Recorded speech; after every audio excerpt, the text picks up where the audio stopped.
Yo! Long time no vlog. Oh my God. 18, 19 days no vlog. Kamusta kayong lahat? Ako eto, enjoying the VinFast VF3. Too much. Rolling ba tayo? Yes, we are rolling. Punta lang tayo sa bangko kasi may mga kailangan tayong pirmahan na papeles. Yung mga motor, nagagamit ko rin naman from time to time. Nakakatamad lang minsan mag-vlog. Hindi nga tayo nakakasama, inaaya tayo ni Mr. Soprano dun sa kanyang coffee series eh. Nag-cafe roux siya eh. Coffee roux? Cafe roux? Basta yun, may roux.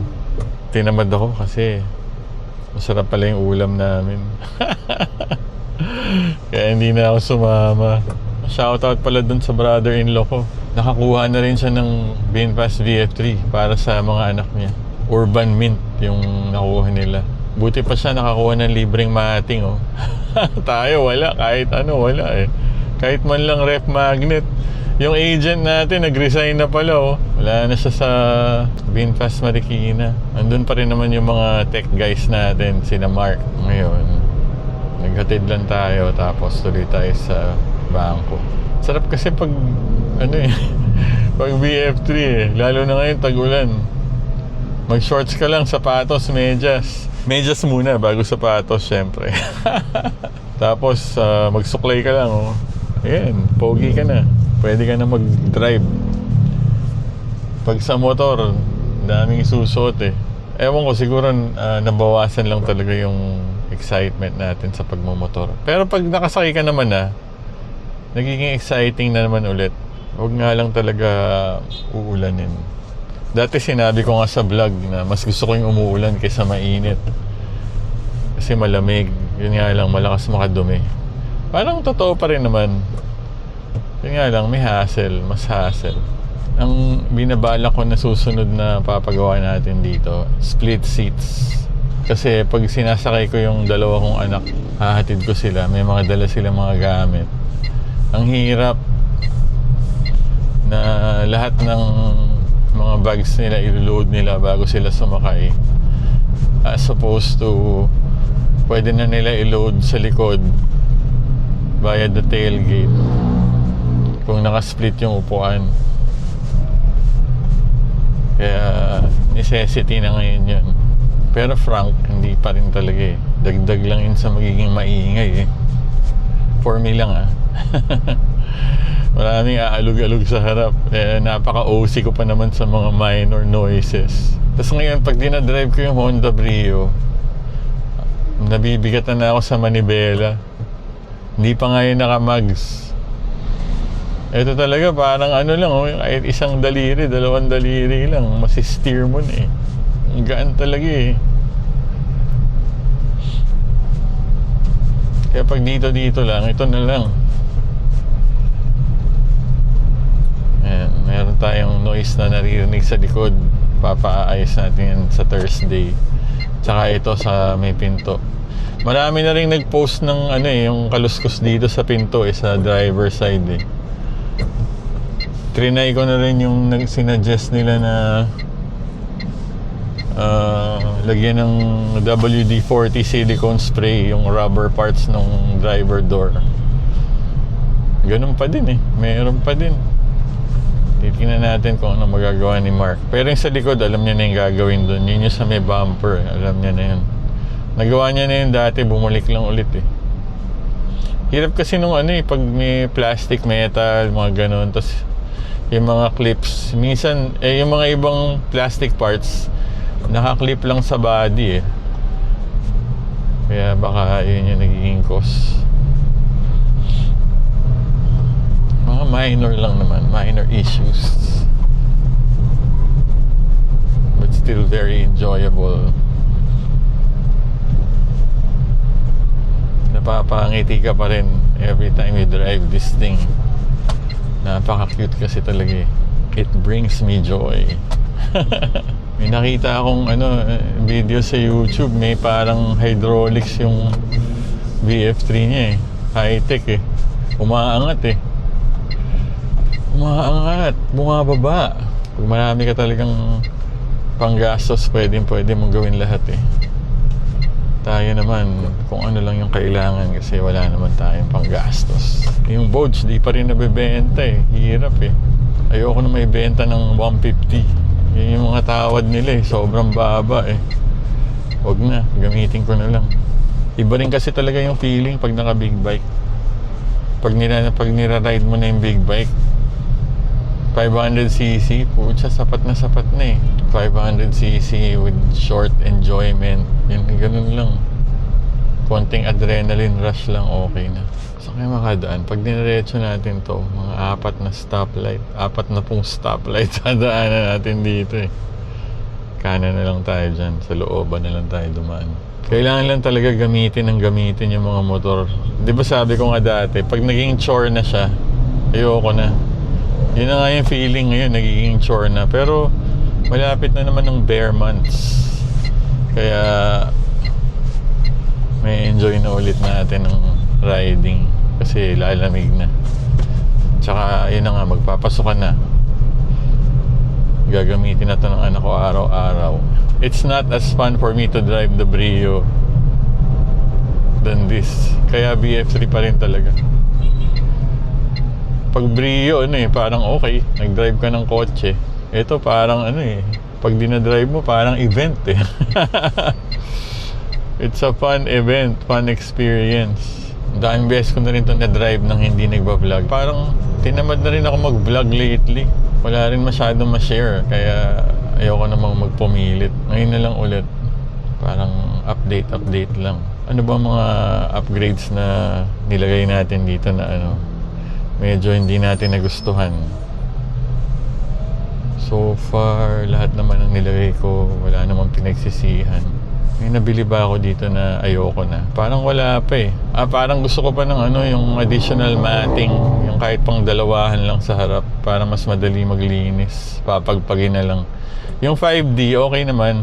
Andun natin yung cafe room, nadaanan natin. Grabe to, napanood ko na to eh. Nilinis na to ng MMDA eh. Hindi talaga nila maiwasan. Babalik at babalik din eh. Sarap mag-drive ng EV, grabe. Siguro kahit anong EV. Pero ito talaga yung umapil sa atin eh. Kaya dito tayo tuwan-tuwa eh. Pag diniretso natin yan, pag kumaliwa tayo dito may traffic light, diretso na lang. Para isang traffic light na lang. Ito na ang BPI. Bangko muna tayo. Let's do some banking. May parking ba? Dito. Mukhang pwede tayo magpa-PMS dyan sa Drive Plus ng Brio. 4,399 daw eh, yung rate nila. Pag fully synthetic. Tinatanong pa natin si Philip kung magkano sa kanila. Kung hindi lang difference, dyan na lang. Uwi na tayo. State of charge natin is 83% with 172 kilometers to go. Ayun, may rattle talaga dun sa bumper sa likod. Sinasamantala natin habang habang warranty. Naglalabasan ng mga sakit. Hindi naman sakit yan. Quirks for me Quirks lang yan. Kailangan mo lang i-manage and take care of. Huwag natin patagalin. Very accommodating naman ang VinFast Marikina boys. BYD Seagull. Cute din, pero mas appeal sa akin to. Sigurado ako mas tahimik yan. Mas maraming gadgets yung Seagull. Mas high-tech talaga yan. Mas kompleto. But the appeal of the VF3, ang taas talaga eh. Lakas ng appeal sa akin ito. Hindi ko to papagpalit dyan. Sana talaga maayos na nila yung mga dapat ayusin dito para pag bumili pa ako ng isa, okay na. Tapos ito parang, ewan ko, iba ata suspension nito yung mas old school eh. Kaya matagtag eh. Sabi nga ng iba, di ba, parang owner type Jeep. Yung iba naman, Mas medyo social. Parang pickup truck. Ganun sa katagtag. Basta ako, natutuwa. Okay na yun. Huwag lang may maingay. Yung nakaka-bad trip eh. Time check, 10:07. Hindi nakasync yung oras natin 10:07 sa dashcam, 10:05 sa VF3. Tapos pinarinig ko sa misis ko kahapon yung mga tunog. Sabi niya, wala naman yan eh. OC ka lang. Nasanay tayo sa Everest natin na sobrang tahimik eh. Imagine 10 years old na Everest, walang kaingay-ingay. Swerte nang nakabili nun. Solid yung Everest. Kaso, the joy of driving this, hindi mapapantayan ng Everest.